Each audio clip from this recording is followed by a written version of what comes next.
أما بعد فأعوذ بالله من الشيطان الرجيم بسم الله الرحمن الرحيم ولا تقربوا الزنا إنه كان فاحشة وساء سبيلا وقال النبي صلى الله عليه وسلم النظرة سهم مسموم من سهام إبليس من تركه للمخافة يجد أبدلته إيمانا يجد حلاوته في قلبه. اللہ تبارک و تعالیٰ نے مسلم سوسائٹی کو ایک پاکیزہ سوسائٹی اور معاشرہ بننے کا حکم دیا، اور یہی مسلم سوسائٹی کو اللہ کے رسول صلی اللہ علیہ وسلم بھی پاکیزہ معاشرہ بنانے کی کوشش کر کے دنیا سے گئے کہ امت مسلمہ یہ پاکیزہ بن کے زندگی گزارے اور پاکیزگی کی حالت میں ہی اس کی موت ہے. کیونکہ امت مسلمہ نیکیاں تو بہت کر لیتی ہے، صدقے کے اعتبار سے، نوافل کے اعتبار سے اور تمام عبادتوں کے اعتبار سے، لیکن ان نیکیوں کے بعد ان نیکیوں کو بچا کے رکھ لینا، اس کی حفاظت کر لینا، یہ سب سے بڑا کمال ہے کہ اس نیکی کو بچا کے وہ رکھ لے. لہذا رمضان کے ایام میں یقیناً کئی لوگوں نے، ایک بڑی تعداد نے اللہ کی عبادت میں زندگی گزاری، ایک بڑی تعداد نے روزے رکھے، ایک بڑی تعداد نے تہجد کی نماز کو، صلاۃ التسبیح کی نماز کو انجام دیا، لیکن ان نمازوں کو، ان عبادتوں کو بچا کے رکھ لینا یہ سب سے بڑا کمال ہے. اور جب وہ ابلیس کی نظر، شیطانیت کی نظر ہو جاتے ہیں وہ اعمال، تو جو مسجدیں بھری ہوئی نظر آ رہی تھی اسی کے جسٹ دوسرے اور تیسرے دن میں وہ مسجدیں خالی نظر آنے لگتی ہیں. کیونکہ گناہوں کی نحوست صرف بندے کے لیے گناہ لکھے نہیں جاتے ہیں، بلکہ گناہوں کی نحوست سے بندہ نیک اعمال سے بھی دور ہو جاتا ہے، اچھے کاموں سے بھی دور ہو جاتا ہے. لہذا جو عید کے دوسرے دن اسی مسجد میں فجر کی نماز کے موقع پر 150 صف موجود ہیں، اور جب عید کے پہلے کے دن رمضان کے ایام میں دیکھیں پوری مسجد تہجد کے موقع پہ اور اس کے بعد فجر کے موقع پر پوری مسجد بھری ہوئی ہے، کیا عالم تھا اس وقت مسجد کا جب رمضان کے ایام تھے، اور کیا عالم ہے اس وقت جو عید کے دوسرے دن سے معمول چلا رہا ہے. اس سے معلوم ہوا کہ بندے نے جو توبہ کی تھی اللہ کے حضور میں، وہ توبہ سچے اعتبار سے دل کو کے لگاؤ کے ساتھ، اپنے زندگی کو گناہوں سے بدلنے کے ساتھ بندے نے توبہ نہیں کی. توبہ اسے کہتے ہیں کہ ہاں زندگی اب ہماری پاکیزہ ہوگی، ہم صاف ستھرے بنیں گے. لہذا ایک تو مسئلہ ہے بندوں کے اللہ کے حکموں سے دور ہونا، اور دوسرا مسئلہ ہے بندوں کے اللہ کے حکموں سے دور ہونے کی وجہ کیا ہے. سب سے بڑی وجہ گناہوں کو انجام دینا. ہمارا معاشرے میں اس وقت گندگیوں کے کئی طریقے رائج ہیں. ایک طریقہ ہے بد نظری کا، گندی نگاہوں کا. ایک طریقہ ہے میریٹل افیئر کا، شادی شدہ افیئرس کا. ایک طریقہ ہے ان میریڈ افیئر کا، بغیر شادی شدہ افیئرس کا. ایک طریقہ ہے لیو ان ریلیشن یا کانٹیکٹ، اور تمام قسم کے انسٹاگرام اور فیس بک اور واٹس ایپ کے ذریعے سے، ان کے ذریعے سے تمام قسم کے افیئرس کو انجام دینے. لہذا معاشرے کی گندگی میں کوئی کسر مسلمانوں نے چھوڑی نہیں کی. یہ نہیں کہ ہاں اللہ کا عذاب جو رکا ہوا ہے وہ اللہ کی رحمت کی وجہ سے اور رسول اللہ صلی اللہ علیہ وسلم کی دعاؤں کے طفیل اس امت پر اللہ کا عذاب رکا. ورنہ سوسائٹی اور معاشرہ جو گندگی کی حدوں کو پار کر چکا ہے اللہ کے عذاب کی نسبت سے، وہ اسی وجہ سے باقی ہے. ورنہ کب کی وہ سوسائٹی اور معاشرہ جس میں بڑے سے بڑا، یہ نہیں کہ کم عمر نوجوان لڑکا ہی بد نظری کا یا غلط سسٹم اور گندگی میں ملوث ہو، بلکہ ادھیڑ سے ادھیڑ شخص عمر کا رکھنے والا، جن کے پیر قبروں میں لٹکے ہوئے ہیں، وہ بھی گندگیوں میں ملوث نظر آتے ہیں راستوں میں نگاہوں کے اعتبار سے۔ تو اس سے معلوم ہوا کہ معاشرہ گندگی کی کن حدوں کو پار کر چکا ہے۔ حالانکہ اللہ کے رسول صلی اللہ علیہ وسلم کے زمانے کا معاشرہ دیکھیں، اس زمانے کے اعتبار سے دیکھیں، پاکیزہ معاشرہ، پاکیزہ معاشرہ ہونے کے باوجود بھی صحابی رسول اونٹ پہ یا گھوڑے پہ سوار، خچر پہ سوار ہیں، اور ایک سامنے سے کوئی دوشیزہ کوئی عورت آئی، اللہ کے رسول صلی اللہ علیہ وسلم نے صحابی رسول ان کا چہرہ موڑ دیا اپنے ہاتھوں سے، جبکہ دور نبوی ہے اور حضور صلی اللہ علیہ وسلم ساتھ میں موجود ہیں، اور آپ نے فرمایا ان شیطان یجری مجری الدم فی الانسان یجری مجری الدم، کہ شیطان انسان کے اندر، انسان کی رگوں میں جس طرح خون بہتا ہے، اس طرح شیطان کی حرکتیں اور شیطان بہتا ہے۔ لہذا ہمارا معاشرہ سب سے پہلا سب سے جو بات کرنا مقصود ہے وہ انمیرٹل افیئرس کے متعلق، کہ جو ہمارا نوجوان طبقہ ہے وہ آج تمام قسم کی لڑکیوں کو اور دوشیزاؤں کو، یہاں تک کہ میریڈ عورتوں کو، شادی شدہ عورتوں کو، ساتھ وہ میسج بازی میں، تمام قسم کے افیئرس میں ٹہلتا اور گھومتا نظر آئے گا، اور ایک لڑکا 4 5 ہو سکتے ہیں، اس سے زیادہ کی حدیں ہوں، اس سے زیادہ کی تعداد کے ساتھ چیٹنگ اور گھومنے اور ٹہلنے میں نظر آئے گا، اور اس کو وہ پسند آ رہا ہے۔ نوجوان لڑکیوں کے، بچیوں کے حالات یہ ہیں کہ وہ بھی مستقل راتوں کو چیٹنگ کرتے ہوئے، ماں باپ اس سے بے خبر کہ لڑکی ہماری کس سے چیٹنگ کر رہی ہے، کس سے باتیں کر رہی ہے، اس نے تمام آئی ڈی پروفیشن بدل رکھے ہیں، نام بدل رکھے ہیں، اپنے میلز فرینڈز کے نام فیمیل اور لڑکیوں کے نام پہ رکھ کے چیٹنگ بازی کر رہی ہے، اور یہ ماں باپ اس سے بے خبر ہے، اور یہ سوچ رہے ہیں ہمارا معاشرہ بڑا پاکیزہ ہے، صاف ستھرا ہے۔ معاشرہ اور پاکیزہ اس وقت تک نہیں ہو سکتا جب حضور اکرم صلی اللہ علیہ وسلم کے طریقوں میں جب تک نہ آ جائے۔ کوئی سوچے ہمارے گھر کے جو تمام قسم کے سنسکار جسے ہندی میں کہا جاتا ہے، اپنے گھر کے ڈسپلن جسے کہا جاتا ہے، ہم اپنے ڈسپلن سے اپنے گھر کو پاکیزہ کر دیں گے، وہ بیہودہ حرکت میں مطلب ہے۔ ڈسپلن اگر سب سے اچھا کسی کا ہے، پاکیزہ کسی کا ہے، تو حضور صلی اللہ علیہ وسلم کا۔ اور لوگ کہہ رہے ہیں کہ ڈسپلن بہت سے ویسٹرن کلچرز کے کالجز میں ڈسپلن پڑھایا جاتا ہے اور تمام قسم کے سنسکار اور اچھے طریقے سکھائے جاتے ہیں۔ جس ملک میں لیو ان ریلیشن کے نام سے بغیر شادی شدہ ہونے کے ساتھ رہنے کو جائز اور قانون تیار کر دیا گیا ہو، اس ملک میں اس ملک کے کالجز اور اسکول سے کیا امید کی جا سکتی؟ جس ملک میں تمام موبائل سسٹم پہ ورکر کہا جا رہا ہو، زنا کے کام کرنے والوں کو ورکر کا نام دیا جا رہا ہو، اس ملک میں گندگیوں سے کیا امید کی جا سکتی؟ اس ملک میں گندگی سے کوئی گندگی کی حدوں کی امیدیں نہیں کی جا سکتی کہ وہ کہاں تک جائیں گی۔ اس لیے جس طرح غیر مسلموں کا، ہندوؤں کا، کرسچینٹی سے تعلق رکھنے والوں کا، سکھزم کا، بدھسٹ کا، اور تمام جو دوسرے مذاہب اور ریلیجنس ہیں، ان سب کے تعلق رکھنے والوں کا جس طرح آج تمام افیئرس، انمیریڈ افیئرس کہہ سکتے ہیں، ٹہلانا گھمانا لڑکیوں کو، اور لڑکیوں کا بھی سسٹم دیکھیں، ایک لڑکی 4 5 لڑکوں کے ساتھ چیٹنگ اور گندگیوں میں ملوث ہے، اور باپ دیکھ رہا ہے لیکن انجان بن رہا ہو یا پہچان نہیں پا رہا۔ تو اس سے گندگی ہی وجود میں آئے گی، اس سے صاف ستھرائی وجود میں نہیں آ سکتی۔ ایک تو یہ افیئر،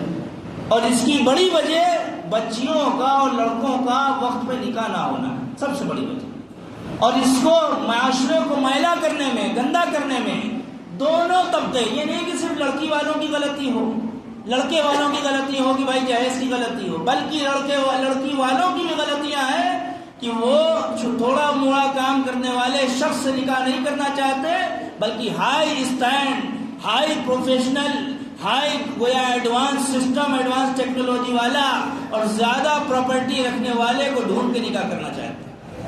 وہ بھی چاہتے ہیں چاہے سر پہ اس کے بال نہ ہو لیکن مال بے حد ہو، اس کے منہ میں دانت نہ ہو لیکن مال بے پناہ ہو، تاکہ اگر وہ مر جائے پوتے اور نواسے اور نواسیاں وہ انشورنس سسٹم تک جو ہے ان کی ضرورت ہی نہ پڑے، اتنا مال ہو کہ ان کو پریشانی نہ پیش۔ یہ لڑکی والوں کی بھی غلطیاں، اور لڑکے والوں کی تو جانتے ہیں شروع سے معاملہ رہا دہیج کا، شروع سے معاملہ رہا کہ بیوٹی سسٹم دیکھیں، خوبصورتی دیکھیں۔ اگر بیوٹی ہی سسٹم مطلوب ہوتا تو حضور صلی اللہ علیہ وسلم کے زمانے میں بہت سی حبشی لڑکیاں، حبشی عورتیں سوڈان کی کالی، اللہ کے رسول کے زمانے میں ایک سے ایک خوبصورت لوگوں نے ان سے نکاح کیا۔ یہ مقصود اگر ہوتا تو ایسا نکاح نہ ہوتا۔ دوسرا مسئلہ، اور نکاح میں دوسرا ماں باپ کی یہ غلطی کہ وقت میں نکاح نہیں۔ لڑکوں نوجوانوں کی غلطیاں یہ کہ بھائی انہوں نے ڈگری حاصل کر لی، ماں باپ نے اپنا کردار نبھا دیا، محنت کی، پالا پوسا، بڑا کیا، ان کی تربیت کی، کھلایا پلایا، بڑی محنت جانفشانی کی ماں باپ کی بڑی قربانیاں رہی۔ لڑکا سوچ رہا ہے کہ ہائی پروفیشنل ایسی جاب ملے یا ایسا بزنس کروں کہ ایک ہی بار میں ایک ہی مہینے کے اندر لکھپتی اور کروڑپتی ہو جاؤں۔ تو یہاں پہ غلطیاں ماں باپ کی نہیں، اس لڑکے کی ہے جو بیکاریاں کاٹ رہا ہے گلیوں میں پب جی اور فری فائر کھیل کر، جو بیکاریاں کاٹ رہا ہے موبائل سے ریلیشن شپ کام کر کے، غیر لڑکیوں یہاں تک کہ غیر مسلم لڑکیوں سے افیئر میں ملوث ہے، واٹس ایپ چیٹنگ اور انسٹاگرام چیٹنگ کے ذریعے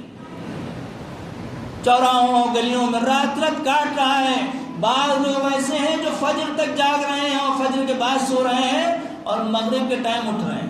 آج بھی ایسا معمول ہے۔ ایک تو یہ ریلیشن شپ جس میں ہمارے معاشرے کے بڑوں کی بھی غلطی ہے وقت پہ نکاح نہ کرنا، اور نوجوانوں کی غلطی ہے کہ اپنے کم سے کم جو بھی جاب مل رہی ہو، جو بھی سسٹم مل رہا ہے اللہ تم کو دے رہا ہے، اس سسٹم کو تم تھام کے آگے روزگار کے معاملے میں بڑھو، اللہ تمہارے لیے آگے وسعت کرے گا، مالداری کرے گا، عافیت کرے گا۔ دوسرا مسئلہ میریٹل افیئر کا۔ میریٹل افیئر اس زمانے میں، پہلے زمانے میں جو لوگ نکاح کر لیتے تھے لڑکیاں ہوں یا لڑکے ہوں وہ رجسٹرڈ ہو جاتے تھے، صاف ستھرے ہو جایا کرتے تھے۔ آج کے زمانے میں سب سے زیادہ ان میریڈ بغیر شادی شدہ لوگوں کے جو افیئر ہوتے ہیں اس سے زیادہ مشاہدہ، اس سے زیادہ جو جن کے فیصلوں میں آج بیٹھنا پڑ رہا ہے وہ میریٹل افیئر ہے، شادی شدہ افیئر ہے۔ اس میں غلطی ایک پہلو کی نہیں ہے کہ صرف عورت کی غلطی ہو،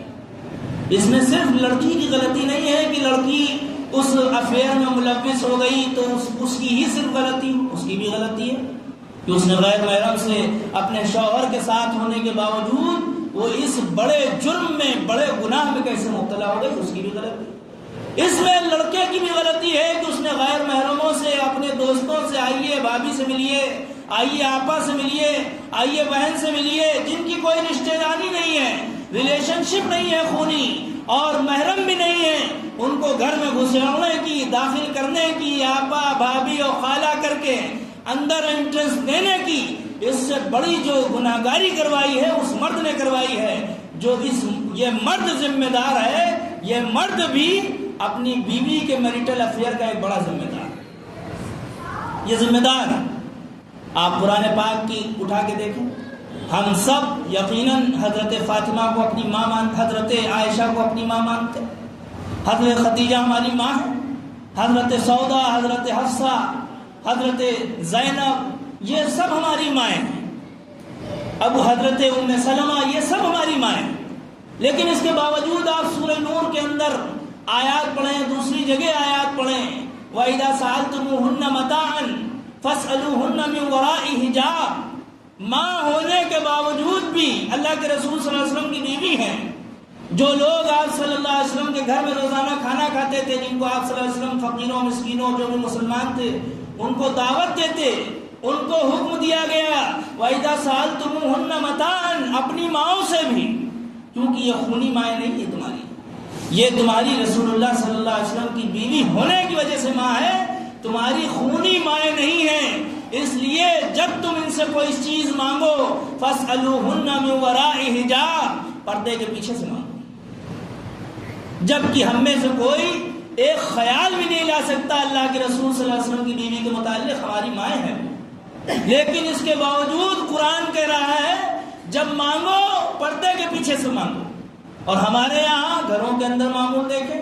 آئیے بھابھی سے مل لیجئے، اور سینکڑوں ہمارے یہاں کے معاشرے کے، چاہے ادھیڑ عمر کے ہوں بڑی عمر کے ہوں، پردہ صرف نوجوان طبقے کے لیے نہیں ہے بلکہ موت کی آخری کگار پہ جو بوڑھا شخص ہو اس کے لیے بھی پردے کا حکم وہی ہوگا جو نوجوان کے لیے ہوگا. وہ بھی آگے بھائی بھابھی ہیں، خالہ ہیں، بھتیجی ہیں، بھانجی ہیں، جبکہ کوئی ریلیشن نہیں بنتا، کوئی رشتہ داری نہیں ہے، کوئی محرم نہیں ہونے کے باوجود وہ گھروں میں داخل ہیں اور میریٹل افیئر کی جو تعداد ہے وہ دیکھنے کو مل رہی ہے. بعض غیر مسلموں میں آپ دیکھیں ان کے یہاں تو کھلا ہوا ہے. آج کل بہت سی خبریں ہیں لوگ اپنی بیویوں کا نکاح جس سے افیئر تھا ان سے کرائے دے رہے، ڈر کے مارے ہو یا جیسے بھی ہو. غیر مسلموں میں آپ خبروں کو سنا ہوگا، سینکڑوں جگہ پہ اپنی بیویوں کا نکاح جب میریٹل افیئر دیکھا تو نکاح کرا دیا. لیکن اسلام میں زنا کا کوئی نہ تصور پہلے تھا نہ آج ہے نہ کبھی ہو سکتا. زنا کا جو شائبہ اور حصہ ہے، جو ذریعہ بن سکتا ہے زنا کا، گناہگاری کا، اس کو بھی مٹا دیا کہ تم غیر محرم ہو، دہلیز کے کنارے رہو. جب آؤ دروازے کے پاس تو دروازے کے سامنے بھی نہ کھڑو ہو، کنارے ہو کے آواز دو. جس شخص سے، جس مرد سے تمہیں ملنا ہے آواز دو. اگر آواز نہ آئے تو تم اندر بغیر حکم داخل ہونے کی طلب نہ کرو بلکہ وہاں سے لوٹ جاؤ، وہاں سے واپس ہو جاؤ. زنا کو روکنے کا سب سے عظیم تحفہ حضور صلی اللہ علیہ وسلم نے جو طریقہ بتایا وہ بہت اچھا بتایا. ایک شخص آیا حضور صلی اللہ علیہ وسلم کے زمانے میں، اللہ کے رسول مجھے زنا کی اجازت دے دیجیے. آپ صلی اللہ علیہ وسلم نے لوگ اس کو دھکا دینے لگے، کنارے ہٹانے لگے، ہٹ جاؤ، کنارے جاؤ، تم ایسی گندی حرکت کر رہے ہو اللہ کے رسول سے. حضور صلی اللہ علیہ وسلم نے فرمایا نہیں، آنے دو اس کو. بلایا، اے اللہ کے رسول مجھے زنا کی اجازت دے دیجیے. آپ صلی اللہ علیہ وسلم نے فرمایا کوئی شخص تمہاری ماں سے کوئی بدترین حرکت کرے، بدکاری کرے، کیا تم یہ پسند کرو گے؟ اللہ کے رسول میں ازگے نہیں پسند کروں. کوئی تمہاری بیٹی سے کس کرے، کیا تم پسند کرو گے؟ کہا نہیں اللہ کے رسول. کوئی تمہاری بہن سے کرے، کہا نہیں اللہ کے رسول. کوئی تمہاری خالہ سے کرے، کہا نہیں اللہ کے رسول. کوئی تمہاری پھوپھی سے کرے، کہا نہیں اللہ کے رسول. یہ نسخہ تھا کہ جس طرح تم اپنی رشتہ دار بہنوں، بیٹیوں اور تمام لوگوں سے تم گندگی نہیں چاہتے ہو، اسی طرح کوئی غیر شخص، دوسرا شخص بھی اپنی بہن بیٹیوں سے کوئی گندگی میں ملوث ہونا پسند نہیں کرتا. اللہ کے رسول نے اس کے سینے پہ ہاتھ رکھا، اے اللہ اس کے گناہ کو معاف فرما، اس کے دل کو صاف فرما، اے اللہ اس کی شرمگاہ کی حفاظت فرما. راوی کہتے ہیں اس کے بعد میں نے کبھی بھی زندگی میں اس کو کسی کی طرف توجہ کرتے ہوئے نہیں دیکھا. ایک یہ مسئلہ میریٹل افیئر کا جو آج بڑھ چکا ہے ہمارے علاقوں میں، گھروں میں. یہ سب سے بڑی کرتوت، اس میں سب سے بڑا حصہ ان مردوں کا ہے جنہوں نے بھائی اور بہن اور بھابھی کر کے لوگوں کو داخل کرایا ہے اپنے گھروں میں. سب سے بڑا حصہ اس میں جرأت مندی جو کروائی ہے، سامنے والے کی جرأت نہیں ہے کہ وہ گندگی کی نگاہ ڈال سکے کسی مومن عورت پہ جب تک اس کے لیے راستے فراہم نہ کیے جائے، آسان نہ کیے جائے. دوسرا مسئلہ علاقوں میں بیٹھنے کا. ہم غیر مسلموں سے کی نگاہوں سے اپنی بہن بیٹیوں کو کیا بچائیں گے جب ہمارے یہاں کے علاقوں کے چاہے نوجوان ہو، ایک بڑا طبقہ جو ادھیڑ عمر کا ہے، جن کے پیر قبروں میں لٹکے ہوئے ہیں، اس کے باوجود وہ راستوں پہ لڑکیوں کو، عورتوں کو، مستورات کو تاکتے اور دیکھتے نظر آئیں. حالانکہ قرآن پاک نے کیا کہا؟ قرآن پاک نے کہا کہ اے ایمان والوں قل للمؤمنین یغضوا من ابصارہم، آپ کہہ دیجئے ایمان والوں سے کہ وہ اپنی نگاہوں کو نیچے رکھیں. قل للمؤمنین یغضوا من ابصارہم ویحفظوا فروجہم، اپنی شرمگاہوں کی حفاظت کریں. ذالک ازکی لہم، یہ ان کے لیے زیادہ پاکیزگی کا ذریعہ. لہذا ایک نظر بھی، دیکھنا بھی، یہ ایک زنا کی حدوں کے جانے کا ایک ذریعہ ہے، جس کے بارے میں اللہ کے رسول صلی اللہ علیہ وسلم نے فرمایا النظرۃ سہم مسموم، من سہام ابلیس، کی نظر دیکھنا، بدنگاہی، یہ ابلیس کے تیروں میں سے ایک زہر آلود تیر ہے۔ من ترکہ من مخافتی، جس نے میرے خوف سے بدنظری چھوڑ دی، ابدلتہ ایمانا یجد حلاوتہ فی قلبی، تو میں اس کے دل کو ایسے ایمان سے بھر دوں گا، بدل دوں گا، تبدیل کر دوں گا، اس کی نظر کی حفاظت کے ذریعے سے ایمان دے دوں گا۔ یجد حلاوتہ فی قلبی، اس کی حلاوت، اس کی تازگی وہ اپنے دل میں محسوس کرے گا۔ اس لیے آپ دیکھیں جو لوگ کہتے ہیں نماز کے لیے دعا کریے، جو لوگ کہتے ہیں اللہ کی عبادت کے لیے دعا کریں، جو آدمی گناہوں میں ملوث ہو اس کا اللہ کی عبادت کی طرف آنا بھی مشکل ہے۔ راستوں میں صحابہ بیٹھتے تھے، اللہ کے رسول نے فرمایا ایاکم والجلوس علی الطرقات، راستوں میں بیٹھنے سے بچو۔ صحابہ نے کہا اللہ کے رسول کوئی گھر نہیں ہے، کوئی جگہ نہیں ہے مستقل بیٹھنے کی، باتیں کرنے کی، ہم لوگ یہاں بات کرتے ہیں۔ آپ صلی اللہ علیہ وسلم نے فرمایا کہ پھر راستوں کے حق کو ادا کرو۔ کہا حق کیا ہے؟ غض البصر، نظروں کو جھانکے رہو، نظروں کو جھکائے رہو، کف الاذی، گندگیوں کو ہٹا دو کنارے، اور آگے فرمایا والامر بالمعروف، اچھے کاموں کا حکم کرو، والنہی عن المنکر، برے کاموں سے روکو۔ تو ایک مستقل آپ دیکھیں ہمارے علاقوں میں ہوٹلوں کے سامنے بینچوں پہ بیٹھے ہوئے، علاقوں میں بیٹھے، پتھروں میں بیٹھے ہوئے مسلم عورتوں کا نکلنا دوبر ہو گیا مسلمانوں کی نسبت سے۔ کافروں غیر مسلم نہیں کہ غیر مسلم تاک رہے ہوں، غیر مسلم ان پہ ظلم کر رہے ہوں، بے پردہ عورتوں کی تو بات الگ ہے، جو برقعے والی عورتیں ہیں، با پردہ عورتیں ہیں، ان کو بھی ہمارے یہاں کی مرد حضرات، مرد لوگ جو ادھیڑ عمر ہیں، قبروں میں پیر لٹکے ہیں، ان کے گھروں تک اپنی نظروں سے چھوڑ کے آ رہے ہیں، اور وہ سوچ رہے ہیں کہ ہم بہت، ہر ایک کے گھر کی وہ خبر رکھے ہیں، کس کی عورت کا کیا نام ہے، کون کہاں جاتی ہے، کس جگہ کس ٹائم نکلتی ہے، کون کی کس کی کیا ٹائمنگ ہے۔ چوراہے پہ بیٹھنے والے اس شخص سے پوچھ لیجئے جو بہت سے ایسے ہیں جن کے بال سفید ہو گئے ہیں، اس کے باوجود وہ غلاظت میں، گندگیوں میں، نظروں کی گندگیاں بتاتی ہیں کہ تمہارا کردار کیا ہے۔ الا کل بنی آدم نصیبہ من الزنا، کہ ہر بنی آدم پر زنا کا ایک حصہ مقرر ہے۔ ادرک ذلک لا محالۃ، کوئی نہ کوئی حصہ اس کا پا رہا ہے۔ العین زناها النظر، آنکھوں کا جو زنا ہے وہ دیکھنا ہے، دیکھ کر یہ گندگی پھیلا رہا ہے۔ والاذان زناها الاستماع، کانوں کا جو زنا ہے یہ گندگی باتوں، گندی باتوں کو فون سے سن رہا ہے، گندی فحش کلام سن رہا ہے، باتیں سن رہا ہے، گندی ریلیں سن رہا ہے، یہ اس کے زنا کو انجام دے رہا ہے۔ والید زناها البطش، ہاتھ گندی حرکتوں میں ملوث ہو رہا ہے، گندی چیزوں کو پکڑ رہا ہے، یہ اس میں مبتلا ہو رہا ہے۔ واللسان زناها الکلام، زبان اس کی گندگی باتوں سے، گندی افیئر کی باتوں کو کر کے یہ اس میں مبتلا ہو رہا ہے۔ اور آگے فرمایا والقلب یہوی ویتمنا، دل چاہ رہا ہے کہ گندگیوں میں ملوث ہو جائیں، دل چاہ رہا ہے گندگیوں کو انجام دے لیں۔ ایک نوجوان طبقہ نہیں بلکہ ادھیڑوں کی امید ہے۔ اس لیے کم سے کم زنا کے، نظروں کے زنا سے، ہاتھوں کے زنا سے، پورن سسٹم کے زنا سے، عورتوں کو گدروں پر تاکنے کے زنا سے، عورتوں کے تمام چلنے کو دیکھنے کے زنا سے، ان سے کم بچ جائے۔ اور اگر اس سے بچنے کا ذریعہ دوسرا نکاح ہے تو معاشرے کو چاہیے کہ وہ دوسرے نکاح کو گندا نہ سمجھے بلکہ آنکھوں، ہاتھ پیروں کے زنا کو گندا سمجھے، جو اصل میں گندگی ہے۔ اس کی گندگی کو آدمی میریٹل افیئر کو گندا نہیں سمجھ رہا ہے، لیکن عورتیں اور مرد دوسرے نکاح کو گندا سمجھ رہے ہیں، جس کو اللہ کے رسول نے انجام دیا، چاروں خلفاء نے انجام دیا، نیچے کے بعد کے صحابہ نے انجام دیا، تاکہ معاشرہ پاکیزہ رہے، گندگی اس میں ملوث نہ ہونے پائے، آنکھوں کی، زبان کی اور تمام ہاتھوں کی گندگیوں سے معاشرہ پاک ہے۔